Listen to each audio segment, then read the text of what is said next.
we finally here.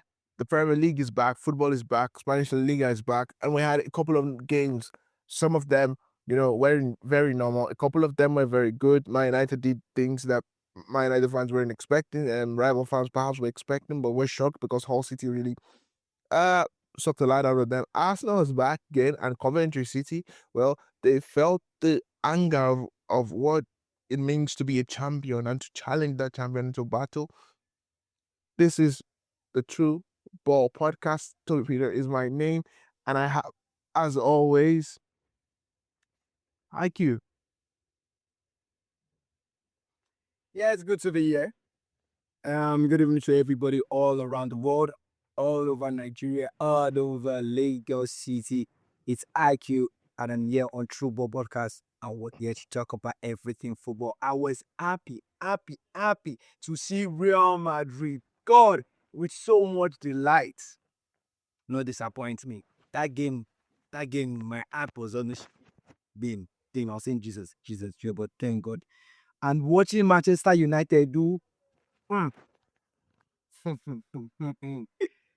do some things that I'm already expecting to see this season. Some things that I already started saying it. Remember last week I was talking about this Manchester United being suspect. Remember I was talking about Michael Carrick that I go to look at with one eye. My eye don't open. You see the rubbish the man has started to do? Rubbish. Well, let's dive into it. All right, so Troop Ball is here, like we said, and we are starting with the greatest club in the history of football, the biggest club anywhere you can find in the world. And to everybody who's listening, that club is not Manchester United. We're starting with Real Madrid. Uh, of course, you said it. You said Jose Mourinho is back, or Jose Mourinho is back, just to pronounce it properly. And it was a game that, unlike you, I was in trouble. I kind of knew that Madrid were going to get to win. Although at some point there were things in the game that you were looking like, okay, the time of the clock, and it was 1-1. But let's talk about that game for a bit. Now, when that game started out, we saw Real Madrid being very effective. For the first 20 minutes of that game, Madrid were very, very, very dominant in the game, especially on the right hand side. It was interesting to see what Real Madrid did in that game, because for me in that game, I saw Real Madrid do a combination of Dumfries, of Goulet, of what's the guy they got from Man City again? Bernardo Silva. Yeah.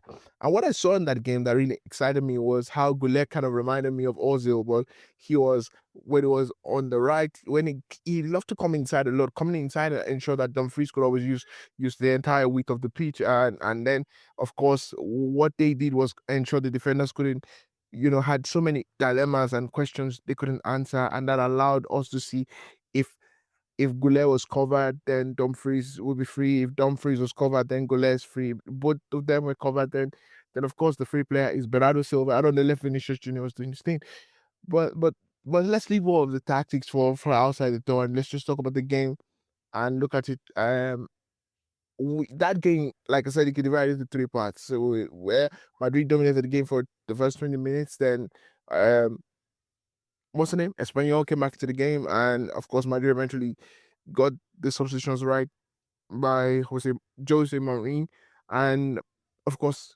they won the game. So now it's the question: as a Madrid fan, first, what did you like about the game?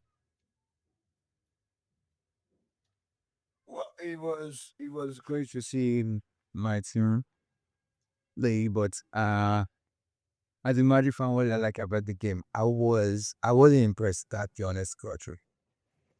After watching the Barcelona did yesterday, and then looking back again at Real Madrid's performance, it's you saying you're not scared. I don't know.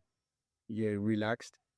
You were not sharp. Madrid were not sharp at all. Like playing that game all 90 minutes, they were lucky to even win. That broke my heart. So not the kind of start I was expecting from Jose Mourinho. I was very happy that we won. Yes, but not the kind of starts. Espanyol just coming back to the La Liga. Come on, let us give Espanyol a run for their money. I was also be comfortable playing that game. we got to go very, very early. So I was expecting more goals. And at the first 10, 15 minutes, Madrid were up by a goal. Jude Bellingham. So why is it that at halftime we're still playing 1-0? Or was it not even at halftime? Yes, it was at halftime they equalized. It was at halftime they equalized. In the 30 something minutes, that's why we're back already into the game. So why? Okay, now for us to even get a goal, it then took us up till the last kick. And that was a scramble goal.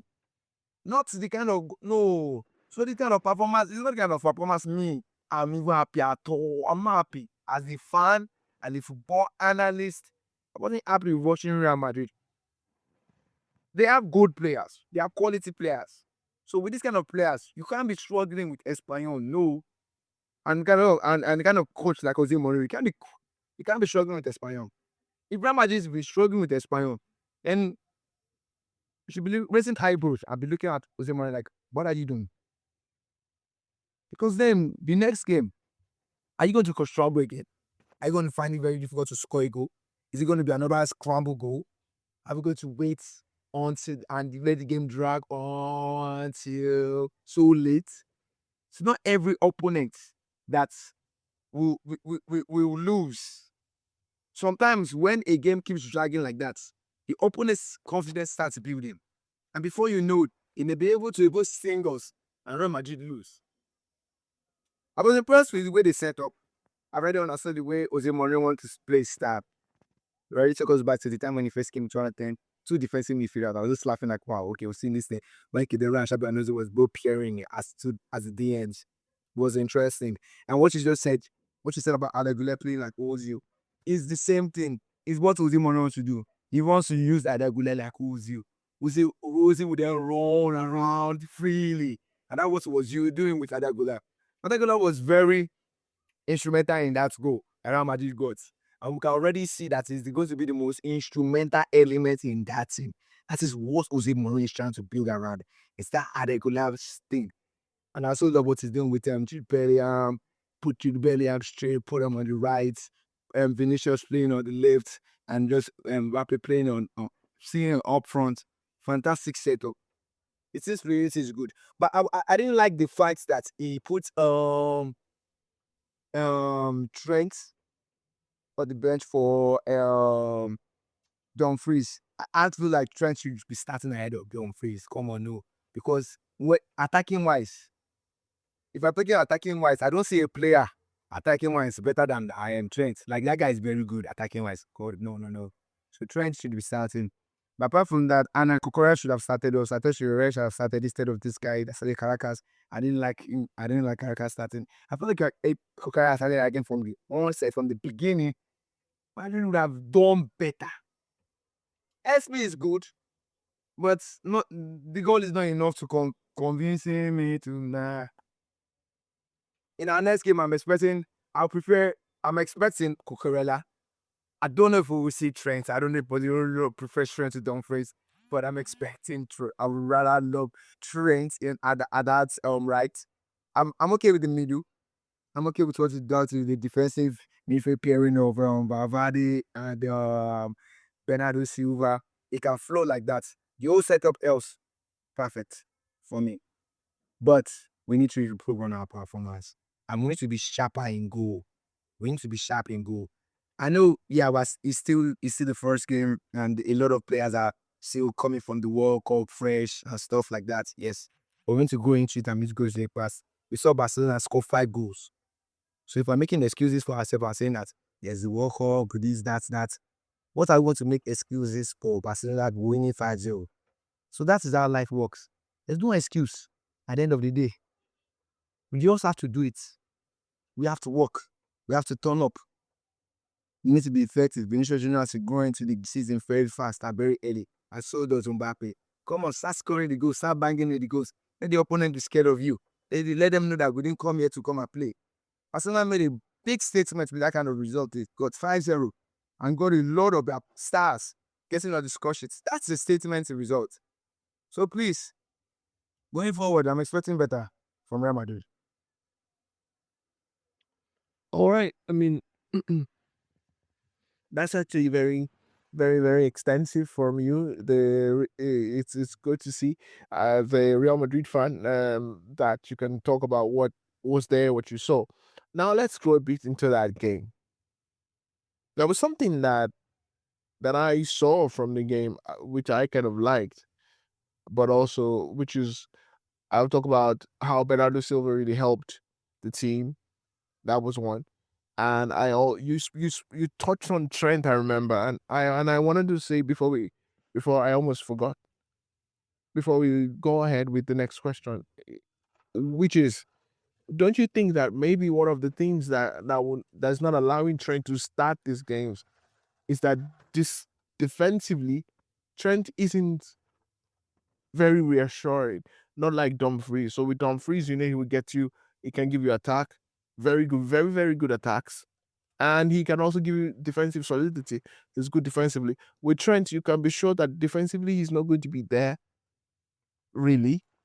It's going to be quite questionable, but attacking wise, he's just out of this world. So sometimes maybe the manager is thinking, what about when we lose the ball? And which is, do you think that is that something you're willing to be able to live with, or can you understand the manager saying, you know what, I think I want some security because you can see what he's. At least if we go with the first game, there's a triangle he wants on the left where sorry on the right because the left is Vinicius Junior. Use your trickery and everything, do. But then you could see what he was doing with Goulet, with Bernardo Silva, with Bellingham joining them, and there was a third guy, Dumfries outside. Now imagine if we lose the ball there, and yes, and I say we because I'm a Madrid fan as well. And now, don't you think as a manager, don't you think that you will worry if you have Trent? Yes, you will score a lot of goals, but what happens when we lose the ball? As a coach, you tell yourself, if my team loses the ball, what happens? Doesn't that bother you somewhat? Well, yeah, I can understand every manager because it's the same thing every manager has always spoken about Trent Alexander-Arnold. So it's even the reason why he didn't go to the World Cup. Thomas Tuchel is not too much of a fan of Trent. Many people are not too much of a fan of Trent. But I would then say something I've always been saying. Move Trent then from defense to midfield. This guy can attack. This guy can play good football. If he's not a good defender, he's a good attacking player. Put him in the midfield. And let's get the best out of this guy. Maybe he'll still play him like Marcelo, but on the right, so he'll keep on being that attacking right fullback eventually. Whichever you say, maybe me is just preference for me. I'm just a fan of Alexander I love him. and Arnold. I love him. I would never want to see Arnold sit down there. No, right. I want to see him playing. I love what he does on the pitch. He's magnificent. He's magical. So that maybe that's just me. Oh, all right. To the second item I was going to talk about, still on Real Madrid, was too much freedom. I love freedom. If anybody knows me and if you've ever understood, I love my players to have a lot of freedom. I love that. But that was something I saw. I saw Mbappe, of course. You know, the way in which Jose Mourinho allowed him, Mbappe you would see Kylian on the left, Kylian on the right, Kylian centrally. But then there was a problem. If Kylian went to the left, he seemed to always congest that left hand side with Vinicius, and things just didn't look like they were flowing properly. If Kylian was out, sometimes if when the ball came to the box, let me give you a very good example.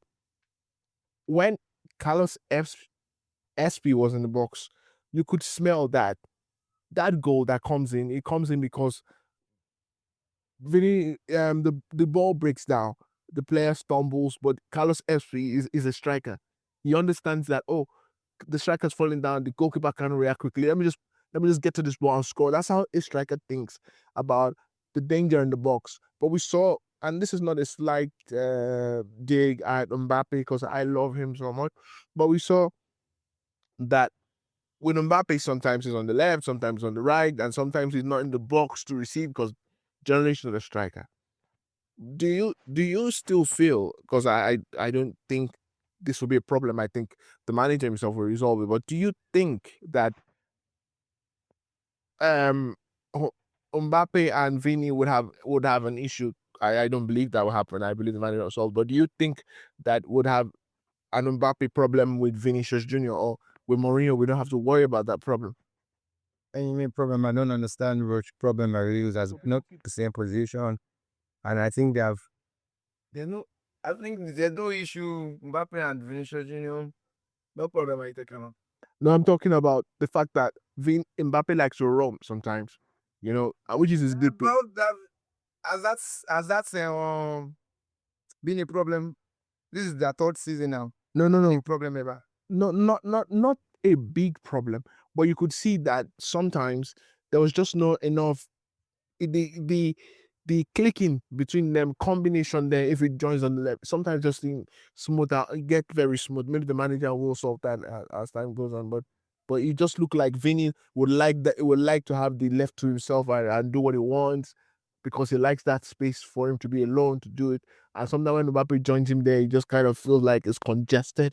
So what do you want Mbappe to do? You want Mbappe to play just wait up front like Ireland? It's not going to put. No, no, no, no, no. That's what is not going to. Of course, I believe that the manager They will find a way. That will we're find it. running around it, so that cannot be a problem All right. at all. That shouldn't even be a problem. Okay, so that's good. Now, I mean, box office. We're always looking for Mourinho to come into the team. He's here. We've won the first game. What are your expectations after the first game for Real Madrid? Expectations. Yes. Nothing much. I don't think that already know what they're expecting. But Mourinho knows what he knows the job he was given.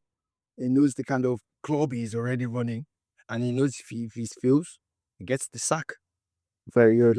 You have to succeed in Italy job is success. All right. The only expectation that was probably Madrid. All right. So still on Real Madrid. Of course, you spoke about Barcelona scoring 5 goals yesterday, and we know that with Mourinho here is a new team. Hansi Flick has been here like over a year. This is the second season now, I think. What I was going to ask is, we might not see Real Madrid score 5 goals in a season, but don't you think, even if Madrid don't score that 5 goals, are fluid enough, but keep getting results, would you take that over? You want to see the team because you spoke about, I want to see more from this team. That was what you opened with. Definitely. When I'm talking about I'm also talking about performance. I didn't play anything. Come talk about the kind of performance Barcelona gave to Elche compared to the kind of performance Real Madrid gave to Espanyol. Then you tell me that who will win the La Liga. You can't even look at Real Madrid. If you are a neutral, with the kind of performance Real Madrid put up against Espanyol on Saturday night, and the kind of performance Barcelona then put up against Elche on Sunday night, then use the comparison now. Tell me who you will be able to win a league. So that's the kind of things we're looking at. That's the kind of things I'm talking about when I'm saying that kind of thing. It's the kind of performance. It's not just about scoring goals. Real Madrid struggled now. They struggled, pa. I say it remains small. If not that, the goalkeeper was out of his post. So that emptiness can essentially put that ball into. How was it now? As his night, since morning, reached the night, it now becomes struggle for Real Madrid to score. And they had scored since around the 11th minute or something. No, now. Compare that to Barcelona. They scored the penalty first.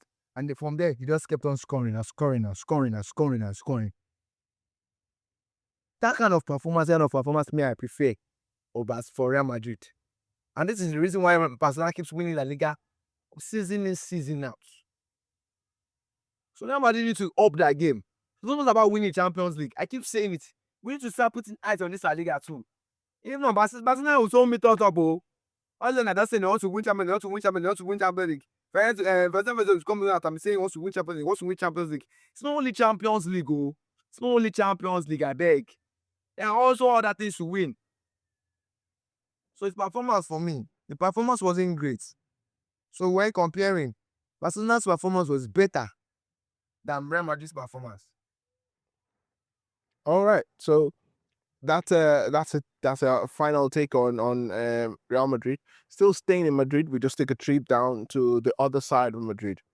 Now, Atletico played, I think with Villarreal, and the game ended 2-2. That's 2-2. But that's not what we want to talk about per se. We want to talk about Julian Alvarez. Now, Julian Alvarez was booed by the team, booed by the fans, and of course, he was not allowed to go with the fans, with the rest of the players. And the background to that, what has happened? I mean, in the build up to that, beg your pardon, is that Julian Alvarez has been trying to push his way out of the club, and Atletico fans, the club itself, Club Atletico de Madrid, the presidency, the manager have come out to say he's not for sale. The club believe that he is a kind of a betrayer, a Judas, because when he said he didn't want to stay in the shadows of Erling Haaland anymore, they paid lots of money, 80 million, yes, to get him from Club Atletico, from Manchester City down over to Spain. And now he's here. I think he still has about 4 years on his contract, and you want to leave. And they are saying you want to leave for about 100 million, while we bought you for almost 90 plus, and you have 4 years on your contract, and you want to leave. And they are saying if Barca won't pay 500 to go, then you can't leave the squad.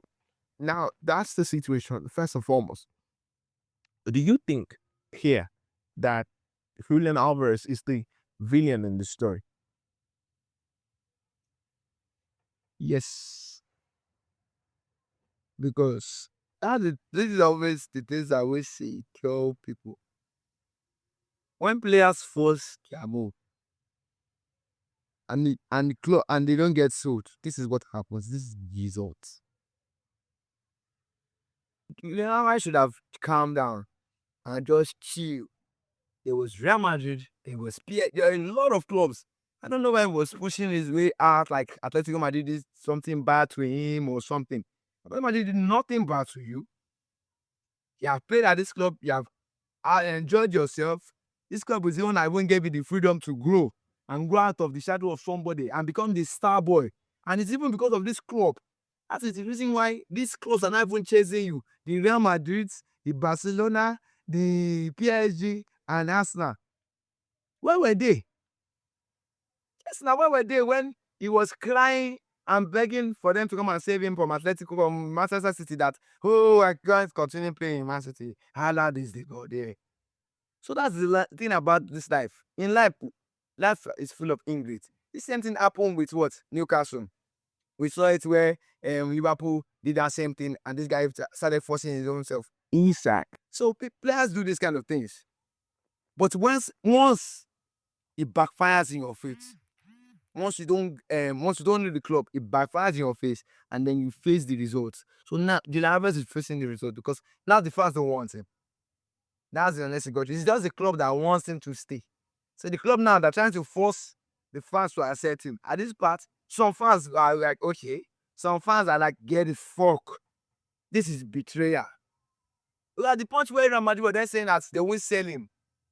Even at the World Cup, he was even making statements. Yeah, he was.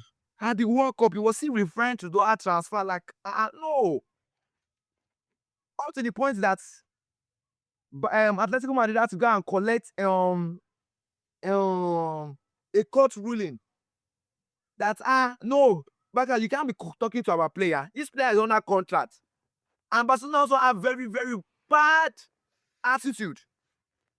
How can you be talking and you're trying to and you're giving the player advice to, because it's only clubs that do that. Clubs are what players are not to wake up in the morning and say they want to force themselves or force this kind of move. It's the clubs that will tell them that, okay, the only way we can get you, and if you force your way, if you force your move now, the club will sell you. It backfired in his face because the club, and I trust Atletico Madrid and I love Atletico Madrid for that thing. Why would you say it to Barca or Madrid? They will kill you. Alvarez now be scoring against you every day, every day, every day. What's the use? What's the money? What do you want to use the money for? Because at the end of the day, they just die. Kwata, kwata, kwata, kwata. They sell Alvarez to any of those clubs. So to them now, if Alvarez will go, he will get out of the La Liga totally. Either he's going to France or he's going back to England. Or they pay heavy amount. There is no way. When Atletico Madrid are saying they should pay 500, what I'm telling you is I'm not selling. It's an impossible fee. What have they ever bought for 500 million? When now? It's not possible now. It's an impossible. That what I'm telling you is that I'm not selling. That's the simple English. You can't pay 500 million. You can't. So that one is a forgotten move. So man, I just feel like after some time, Alvarez is now with the way he's going, and he didn't play yesterday. He would just tell himself that okay, he had accepted he won't be in Spain. He won't go to Atletico. He won't go to Madrid. He won't go to Barca, but he won't also stay in Atletico Madrid. He will leave this Spain totally. That's what it's looking like for Alvarez. So where he will go next, me, I don't know. But Alvarez is looking more like before the transfer window will close, he will be out of Spain. Mm. And most likely, with the news I heard today, Arsenal. That's interesting because we spoke on one of our previous episodes. We spoke about how the Gunners need to get a striker, and Julian Alvarez is one striker that is, really appealing to them. Yeah. And it's perfect because the fans don't want him. So before when they asked the president, the president said that the fans will later forgive him, which is true. Because if the transfer window closes, they'll forgive him. Remember that time when Morata scored against Liverpool and he apologized? The things he did. Players do this kind of things now. So after some time, even Julian Alvarez, the bottle will say enter in the system. Because Julian Alvarez is not happy. Did you see when he was unveiling the jersey, their home kits? The picture is snap. They were comparing it to the 2 seasons when he was at Atletico Madrid. He was smiling 2 seasons in those photos when he was presenting their home kits. Yeah, But this season, presenting their home kits, he was really excited. my guy is bone in face like this for a cameraman. Like the guy no even said he doesn't even want to be at Atletico Madrid at all. He ate. He doesn't even want to be there. He's sad. And I feel like it's all those people in Spain that were advising and they advised him very wrongly with the way he should have gone about the move. But nonetheless, good one for Arsenal if Arsenal can get. I'll be very happy for Arsenal because that will really help their pursuit for the Champions League if they can really get him. But if they don't get him, well, Julian Alvarez will have to apologize if the transfer window closes and he doesn't leave Atletico Madrid. We have to apologize to the fans after some time, and the fans too will have to forgive him after some time. All right, let's still stay with Atletico Madrid and Julian Alvarez, but we look at it from here. Now, focusing on the Atletico Madrid perspective. If you're Atletico Madrid, do you keep Julian Alvarez and say, you know what, we're in the Champions League, we have to have a good season, he has to stay no matter what? Or you say, you know what, if the offer comes, he goes, like you said, he goes abroad. What do you think benefits Club Atletico de Madrid more? Selling him abroad benefits them. They have not won the league in how long? They are competing against Barcelona and Atletico Madrid. They are nowhere close to these people's firepower, and you're about to give them what? Your best player. Wow. No, not giving them. So that no. But when either keeping him, The gain, the only plus for them, the only advantage for Atletico Madrid, the only place where they see themselves winning in this whole deal is that they sell him abroad. They can't sell him to any other place. How about like you said, And they can't keep him. He doesn't want to stay. So you're keeping a player now that is dead. And it's more looking like he won't even be happy. But you said something. To quote you, you said when the transfer window closes, the fans will forgive him, like the president said. He will have to apologize. He would have to apologize. Like you said, he will get with the program because eventually he will start playing. Now, if you are let go, if you are Diego Simeone, if you are the president, do you ask yourself, look, Julian Alvarez scores a lot of goals. Do we just allow this happen, now ignore everything and damn the consequences and keep the player with us? After all, he still has about 4 years on his contract. I would say, you know what, he's going to stay no matter what. No. If you get an offer, a good offer for Julian Alvarez, who doesn't want to stay, you would rather sell him at this point. I'm telling you, they don't want to keep an unhappy player. Yeah. At this point, the kind of attitude Julian Alvarez is now even at another level. No. He's telling you that, man, I know even once, like, see, even Julian Alvarez is not telling them that if you won't sell me to Atletico, if you won't sell me to Barca, you won't sell me to Real Madrid, you will just sell me. I won't stay in this club. That was even Julian is saying. So both of them, they can't be happy. It's not even a probability or a chance. There's no equation or mass you want to solve in this place. He has to be sold. Mm. He has to be sold. Where next? He can't start being in La Liga. He has to go abroad. That is a big gain. And the good thing is the Pocast has big money on him. If Arsenal wants him, you have to pay over 100. If you can't pay over 100, the enemy are not desperate enough. Yeah, And I think PSG should want you able to buy him. because they're saying As simple as it. something around 150 And plus. everybody's happy. He goes away, Mm. they collect their money. Yeah. Everybody is happy. Atletico Madrid move on with their life. If the Alvarez moves on with his life. Oh yes, of course, and that. But saying that Julian Alvarez should stay, and then Madrid should say, hold on to them what? Them which consequences? That guy people they throw away all the ball. Aji doesn't want to stay at all. And This is it's very clear. yeah, that is quite true. And having a player who doesn't want to be with you is not good for your dressing room. It's not good for the team. Just let him go now. Just let him go. That's the honest God truth. Mm. So everybody go deal with kids and stuff. When we started this podcast, you were just singing like a canary, talking about, oh, they're so beautiful. Like you were talking about a lovely woman. Oh, they're so wonderful. They're beautiful. The way they play, I was blown away. But so we're finally there in Barcelona. Now, I mean, Barcelona 5-30 nil. First and foremost, Barca just seemed to pick up from where they stopped. What do you think was going through the mind of Jose Mourinho when he saw that game? Welcome back. Yes. And he knows before he go see this La Liga, say, English, wait. The same run Pep Guardiola gave him is the same run. What's the name of this guy again? Hansi Flick. Hansi Flick is about to give him now. Because he wasn't expecting to work into this Spanish La Liga and giving Hansi Flick a run for his money. Never. This is Hansi Flick. He's a man that knows how to reel and achieve success well. And he's a very cool and relaxed manager. So the Mourinho knows, it's going to be a very, very big, hard competition. Mm. Yeah, I was not disappointed by Barcelona at all. See, in our first, I was expecting 2 goals. And when those 2 goals came, I was just smiling, like, wow. The kind of players even Barcelona have bought, they already told you what they wanted. They did not come and play. Oh. They didn't come and play. And that kind of result is the kind of results you start with. You make a statement. Should be people when I get a new coach. Should people when I band players. Oh yeah. Let us see what he can do. And then Madrid turn 2-1. When he at one, 5 goals. Rafinha praise. Karim Adeyemi scored. Femi Lopez brace. Come on, man. They have started in La Liga.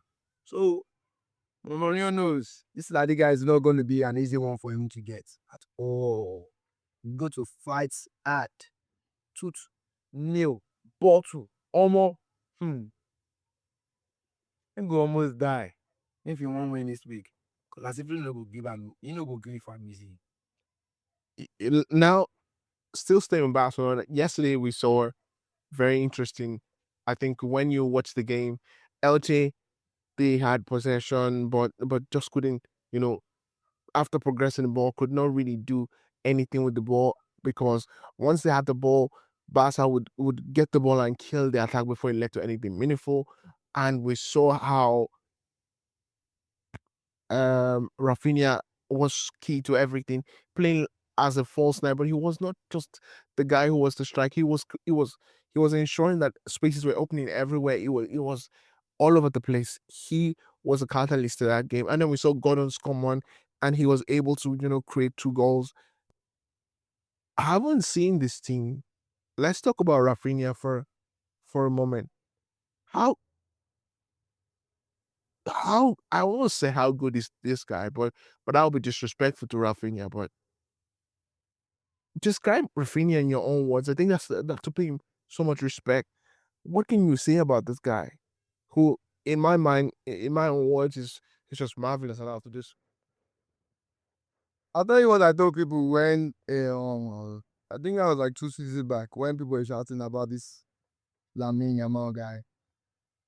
You see this life and people are just carried away by um magical moments. You see, with Lamar, Lamar has this rave. He brings you as a kid. He gives you trends and stuff. He's flashy. He looks so. He can do some skills and. But you see what Rafinha can give you. Rafinha can give you goals. A specific number of goals that you say yes. How many goals can you give me? He can give you goals. He can give you assists. He can give you performance week in, week out, and you're sure about it. That's why I always told people then. I said, had you nominated Rafinha instead of Lamar, Rafinha should have won the Ballon d'Or. Rafinha was better. How do you tell me that Lamar was better than Rafinha? Stats even showed it. It's better that is killing Rafinha because they are the ones supposed to be hyping Rafinha. But instead of hyping Lamar. But when it comes to performance, I'm not seeing it. Rafinha is outperforming Lamar. Yesterday again, we saw it. I was just laughing and laughing. When they removed Lamar, was he squeezing his face or was he angry or what was wrong with him? Guy, you are not performing. You went to the World Cup. You got only one goal. You are making noise all through the World Cup. Not even one assist. So how are you the best? But look at Rafinha now. 2 goals. Look at Gordon's 2 assists. If Rafinha is not careful, omo, they go collect him position for man. They go comot shirt from him body. They go give am mop. Make e start to dey clean that stadium. Aje. Because players have come into that squad. See, it's not more the kind of backer that they were needing players. They did not have bench. Now they have bench. If Lamar does not up his game, omo, they will forget him. They will start asking questions like, what is he even doing? It's not be like the time when Ozil went to Arsenal and everybody that's saying, be like, what's he even doing? Okay, it's not just an ordinary pass. Because once people will make you, once life or situations come and you become very visible to the human eye, they can see you for who you are. It don't end. So the man needs to up his game. But Rafinha, he never disappoints me. Never. And yesterday's performance was just another great performance from Rafinha. So how will I describe him? I describe him as the best player in Barcelona right now. The best player in Barcelona right now. Remove Rafinha from Barcelona and I will tell you Barcelona will struggle, will die. Remove Lamar from Barcelona and Barcelona will still be playing football. Tiki-taka at the very best. Now, I want us to talk about some things that happened in that game. So, when that game started out, Gavi started out the game and he got injured, and Pedri came into the game.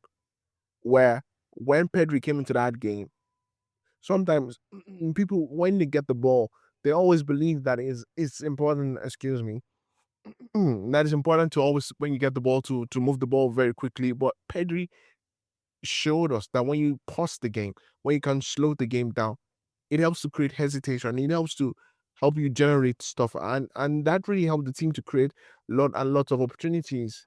And we saw that with the way the team was fluid, and Karim Adeyemi thrived. Now that brings us to Karim Adeyemi.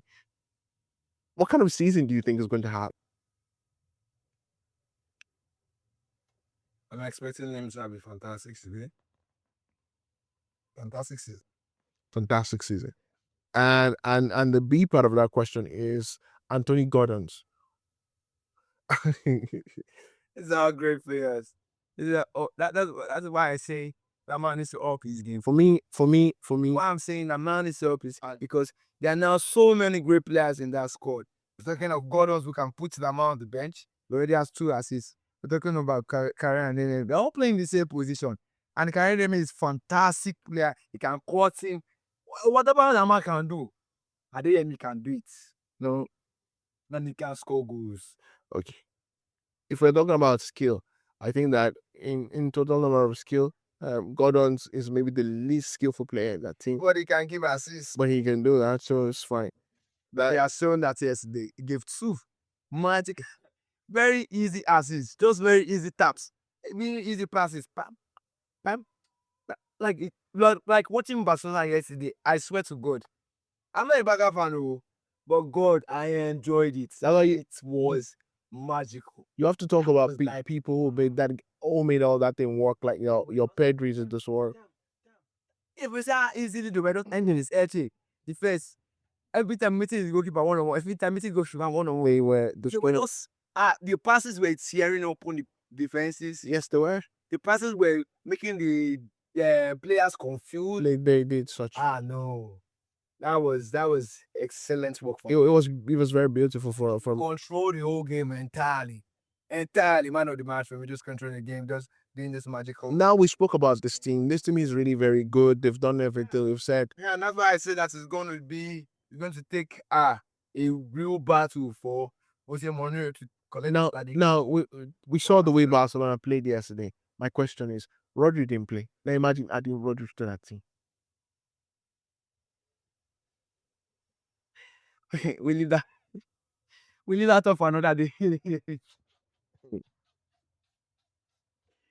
that would be scary because Rodri reminds me of Sergio Busquets, and Sergio Busquets was the controller. So that would be very scary. That would be very scary. Like, I'm I'm so looking forward to what Jose Mourinho wants to do in this La Liga. He needs to really. But one thing that I'm sure about is that Jose Mourinho will still win this La Liga.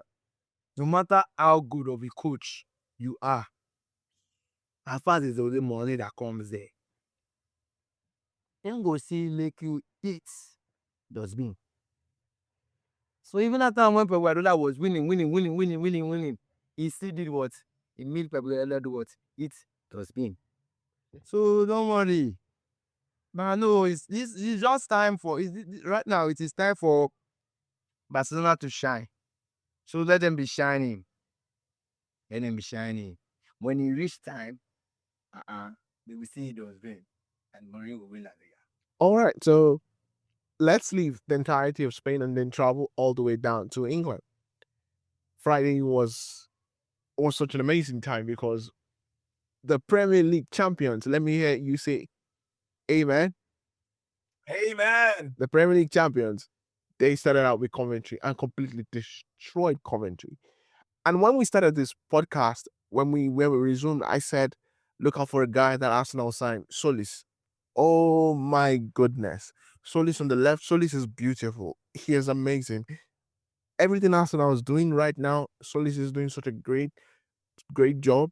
Because one of the things that makes Solis so dangerous is the fact that he can accelerate, decelerate. He just can change the pace of the game with his decisions and knows when to pause and just knows how to use his movement to change things.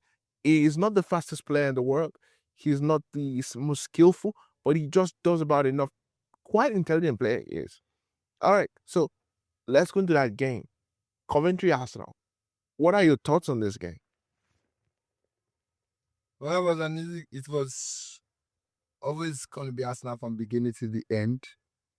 Coventry, newly promoted team playing against Premier League champions Arsenal. What were you expecting? Were you expecting any surprise? No. 3 goals, 3 points.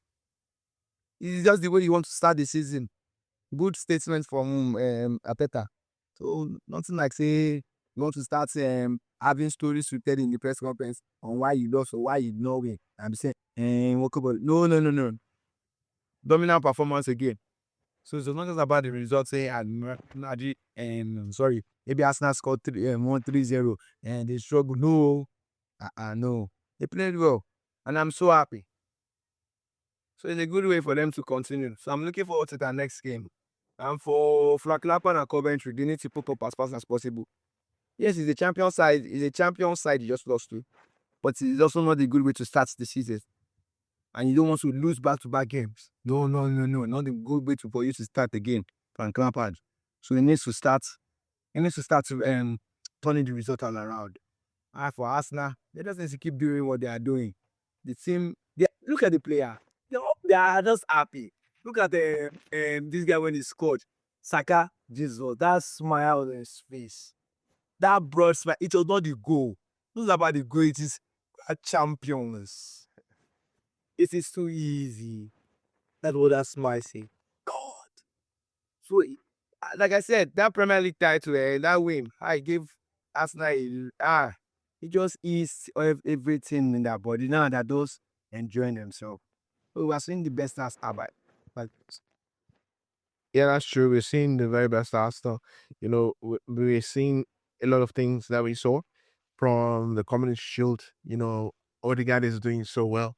Bukayo Saka is amazing. Solis, like I said, is amazing. And we don't even know like the striker have to add to this thing.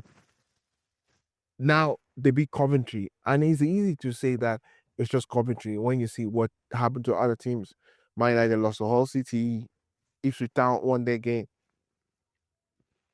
My next question on Arsenal is: does this tell us the way Arsenal is going to approach the season, or we have to wait a bit and say it's the first game, it's Coventry, or should everybody be scared? why shouldn't they be scared? They're already scared. Arsenal doesn't have to beat Coventry or the Coventry game is not the reason why people should be scared of us. Arsenal are champions of the season. We're still enough for everybody to be scared. Very true. So yes, you have already set the precedence to the way the season will start, and that's the way I'm expecting it to continue. Arsenal being on top of the table to the end. All right. When we did the preview for the Premier League, you put out Coventry as your first team to get relegated. Yes. On the basis of that performance that you saw, does that reinforce your point, or you'll be like, wait, it's the first game, it's a game against the champions, you're not reading too much meaning to it, or you started reading meaning to it from that game? Nothing changed anything. Nothing changed anything so much for me. Mm. They're still going to get relegated. You're still going to get relegated. Now There's champion or no champion. let's get let's go to Manchester, right, very quickly. Now here we are in Manchester, the blue side of Manchester, and of course we know Pep already left the club. That was the entire dominant talk of last week. And they went into the Community Shield, and then they lost the Community Shield, and we were talking about, oh, are the screws already coming in? Is everything collapsing? And yesterday was almost going to be complete disaster for Manchester City. They played against Bournemouth, Marco Royce, who is now the coach of the club, and it was looking like Man City were going to lose the game again. But somehow they managed to turn things around. First question: what do you think that game showed us? Did it show us that City are resilient in the way in which they came back, or is it showing us that City is going to struggle this season? City will struggle. That's what he's also saying. But he's also saying City will fight. They will struggle, but they will not agree. So what I was trying to tell you that is the difference between Manchester City and Manchester United. And one Manchester City cannot, their own life cannot be ruined the way Manchester United's life got ruined when Ferguson left. So that game already find it. Up to the 84th minute, Man City were still losing 1-0 to Bournemouth until Gui, but I equalizer. From them, I had that feeling that, even with that small time, even as it was 90 minutes, I still had that feeling that Man City still in this game. I still always felt that you will see this Man City spirit behind them. They still have this mentality still in them, and they know they can do. And they did it. They completed the comeback. 2-1, beating Bournemouth. But there's a lot of things they have to do cut in that game. And like I said, Maresca's Manchester City will struggle. But again, they no go glee. They will also fight back. But they will struggle. So at the end of the day, the struggle will win, will not go agree. Because it's not every time they're going to be able to do that comeback. No. It's not every time you're able to complete those comebacks. No. That's the next question. Not every time you get lucky. Sometimes it will beat you goal like that. Sometimes they will add more goals. Sometimes in that 90th minute when you're thinking the one that will get that winning goal, that one that will get that winning goal and beat you again. I'd like to know there's no comeback here. So Man City need to fix all their problems. Good thing is that I've gotten that guy Boyadi or something. Yes. They've gotten him from Lyric. Though we said they should have gone for Granit Xhaka, but they didn't listen to us. They decided to go for that small boys. For me, I don't think it will be I don't think that guy can even do anything compared to what Rodri was doing. So that's where more struggle just lies for City. They're going to struggle. It's going to be. But that's Pep Guardiola experience, his mentality still in City will be the one that will help City and not allow them to have a bad finish. Yeah, this is. All right. So when we spoke about Ryan Cherky, I always said in our private conversations, and I think also on the podcast, that Ryan Cherky is a very free spirited player. He likes a lot of freedom. We spoke about Enzo Maresca. We know what he said when I was at Chelsea. The goalkeeper knows he has to pass from the back. If it doesn't pass from the back, I will change it. He said that. He was very clear about how rigid he wants his team to play. And we all asked the question, Ryan Cherky, how is he going to play on this kind of manager? And he didn't start the game for City, but he came in, gave 2 assists. Now, of course, we know this is the kind of player that it constitutes some kind of problem because he's too much of a free spirit for the manager. Going to this season, do you think that if Maresca is not as flexible as we think, do you feel that in that regard, and Chucky doesn't play as many games? Do you think that that might contribute to their problems, or they'll still have problems anyway? They will still have problems anyway. That's a general. So that's where I'll start conversing number one. But I know Maresca is stubborn. But as stubborn as he is, and he did that change yesterday, the same way you have to swallow it. The same way even Premier has to swallow it. You see, one time about it like that.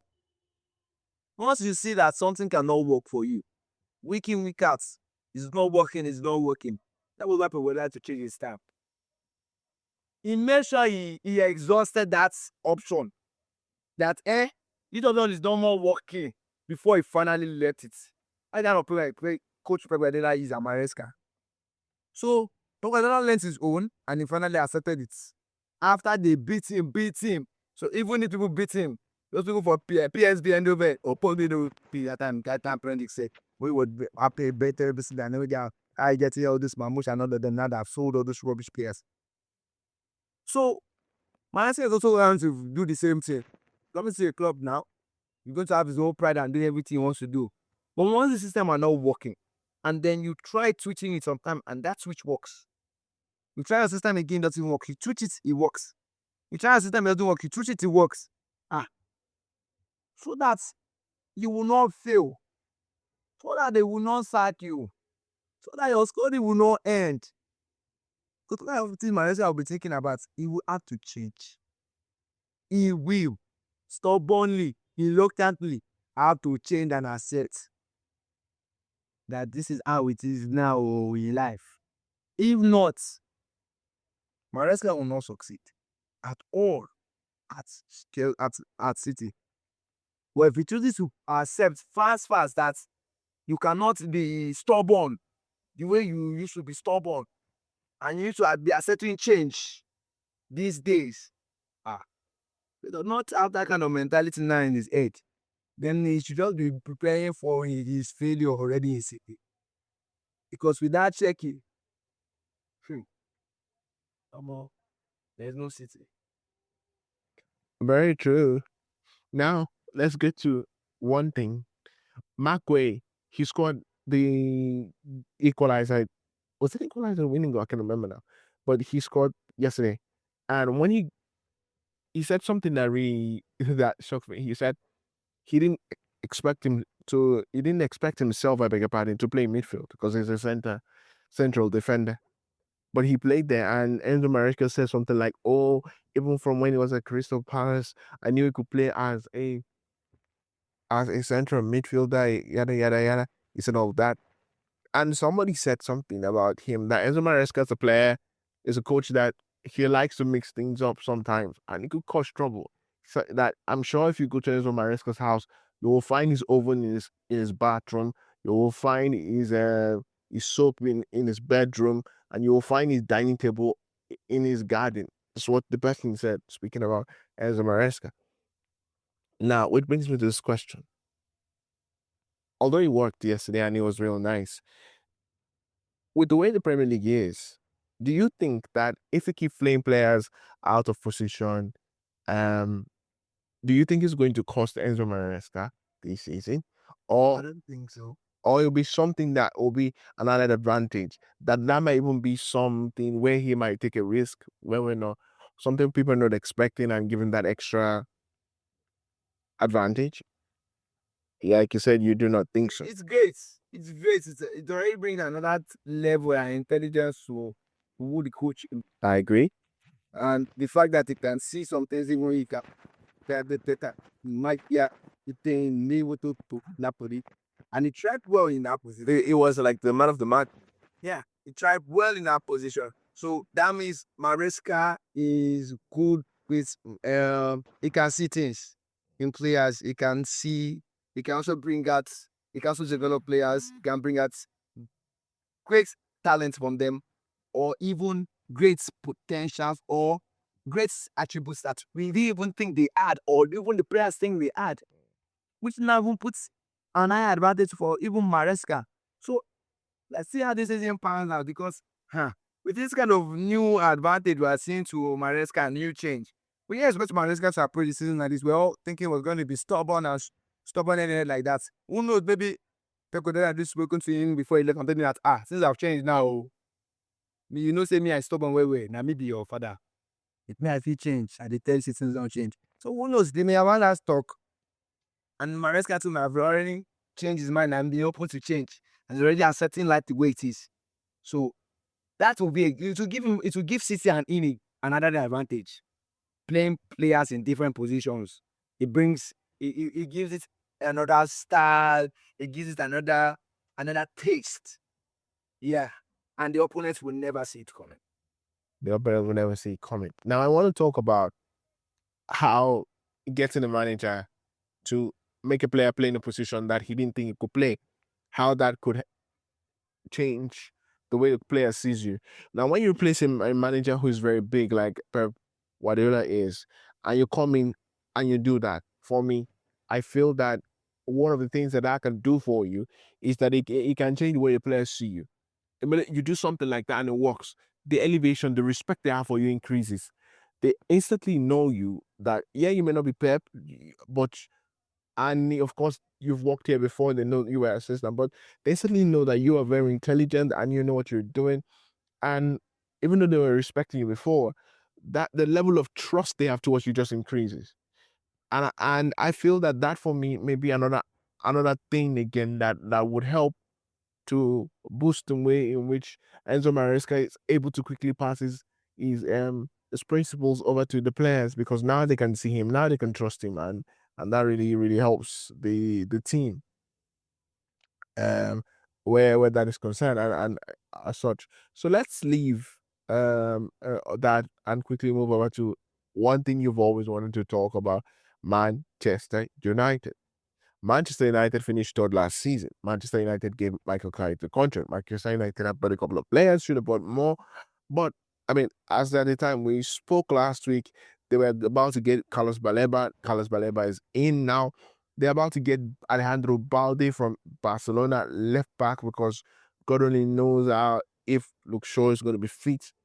Now, Man United played against Hull City, played that game. They could have played that game for 120 minutes. They were comfortable. They were not making Hull City uncomfortable, and they conceded goals and they lost. My question to you: do you think that this loss would affect the psyche of the players at Man United, or it's just one of those things? Yes, it affects everything totally. It's not the way you want to start the season because in finish the season, you started the season with confidence, telling yourself, "Oh, we have now changed. We are now Manchester United." If you see how everybody, including me, was expecting so much from this useless Manchester United, and Manchester United played against all City that have not played in the Premier League for 9 years, and all City played against Manchester United comfortably for 90 minutes. They scored against Manchester United twice. They didn't concede a goal. They didn't feel uncomfortable once. They didn't feel fear. They didn't feel shaking. It's the performance. The performance was terrible. Ah, omo. When other teams look at Manchester United, they look say, say that this one will go this year. This game sets up the whole precedent for Manchester United season. Forget that rubbish Carrick was saying, no.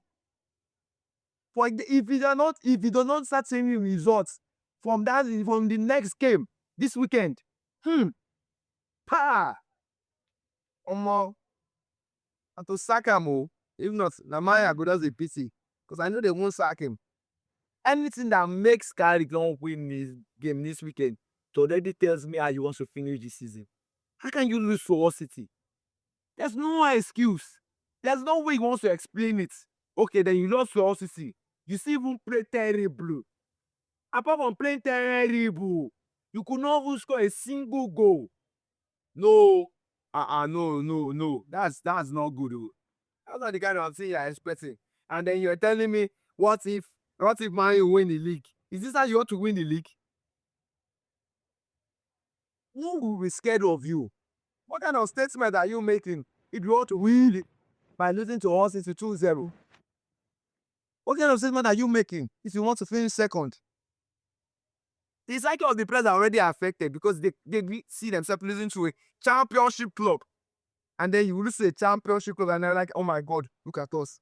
A championship club playing against Man is so comfortable. That's like a way within head. What's in that name? What's in that your second name? Well, Baby. Umbremo. You're supposed to wipe the head like 3 times. 3 times for not scoring any goal. Yes, on Saturday.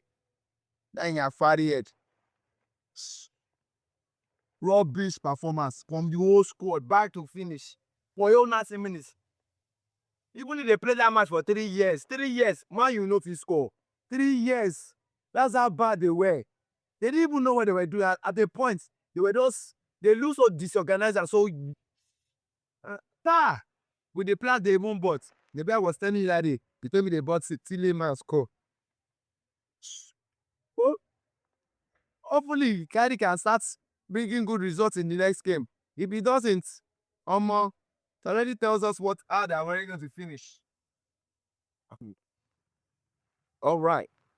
So if you were if you're Michael Carrick at Man United, what would you change? I will Michael Carrick at Manchester United. What will I change? What will I change? First and foremost, he needed our boss experienced players. That was what I was expecting Carrick should have done. Andre Santos. Why you buy Andre Santos? Buy experienced players, buy quality players. Go to the market and bring in good quality players. Don't be bringing average. What Man United see went again for was average. Don't bring in average.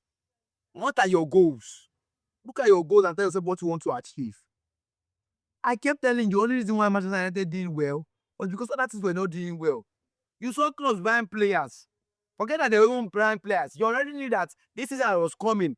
Teams will want to do well. So you should also be thinking about yourself. I want to do well. How do I want to do well? You cannot tell yourself I want to do well with Tillemans. You cannot tell yourself I want to do well with Andre Santos. No. Buy experienced players that, once they come into the team like this, they give the other players that are already in the team boost. And already once they meet us, they already be scratching us. Not the one that they're trying to understand, they're trying to blend Bao.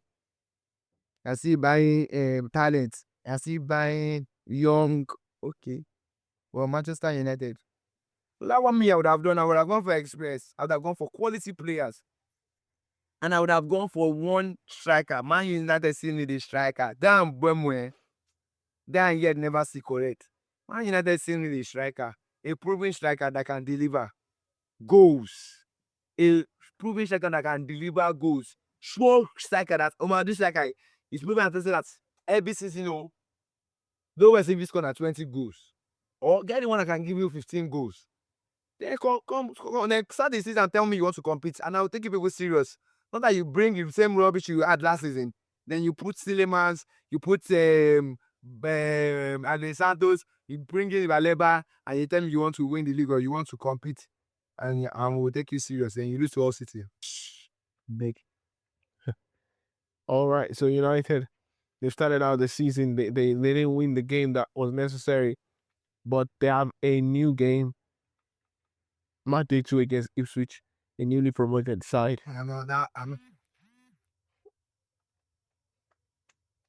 Speaking of Ipswich, the newly promoted teams on match day 1, save Coventry, they really shocked everyone in the Premier League.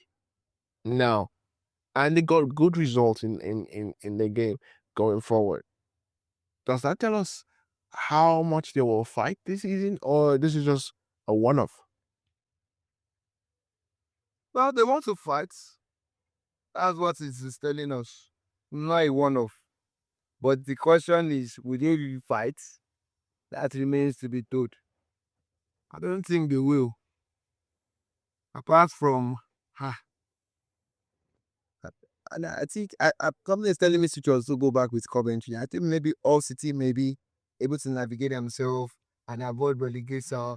But I feel like Ipswich will still go back with Coventry. All right, Ipswich will go back with Coventry. That's what he is predicting. Now, let's go all the way down to Liverpool.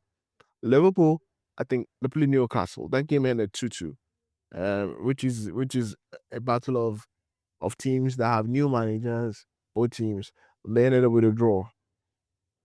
Now that both teams have tested the waters, now where do you think that Liverpool will finish and Newcastle will finish this season?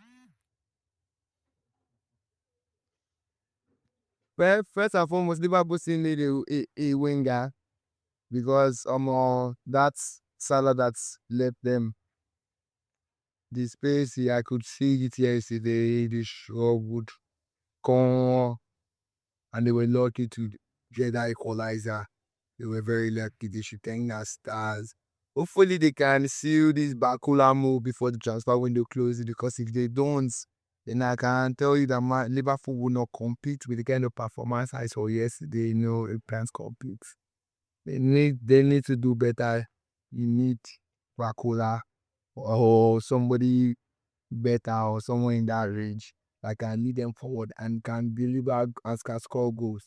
Another thing is that this Bakula guy that they're chasing, people are always saying that he's not even a good goal scorer, that he misses a lot of chances.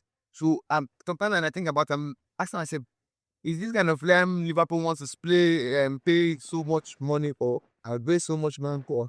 Liverpool should think and know what they are doing, because if they make a wrong transfer move with the winger they buy, it wraps up the whole season already before it even starts. While if they buy a good winger, they will compete with Arsenal for this league title. Everything depends on that replacement of Mohamed Salah. As for Newcastle still need to buy players. The fact that not buy players is not just coach problem. He cannot do anything. Top 4 finish, never. Top 5, no. Top 6, no. Anything below that, probably for Newcastle. But they are not finishing in top 6 because they need to buy players. Interesting. Not finishing in the top 6. Now, I'm going to ask you this question. You followed the Premier League this year. I want you to give me your best goals of match day 1 for the Premier League. My best goals.